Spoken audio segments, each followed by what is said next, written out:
2001 সালের নভেম্বর মাসে doctor AQM Badruddoza Chowdhury বাংলাদেশের রাষ্ট্রপতি হিসেবে দায়িত্ব গ্রহণ করেন।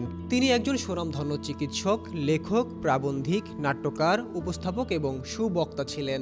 দীর্ঘদিন ধরে তিনি স্কিম হার্ট ডিজিজ সহ বার্ধক্যজনিত নানা রোগে ভুগছিলেন।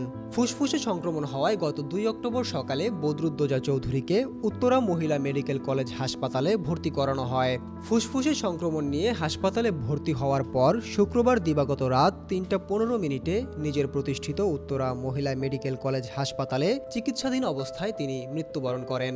খ্যাতমান এই চিকিৎসক ও প্রবীণ রাজনীতিবিদ 1930 সালের 11 অক্টোবর কুমিল্লা শহরে জন্মগ্রহণ করেন। মৃত্যুর সময় তার বয়স হয়েছিল 94 বছর।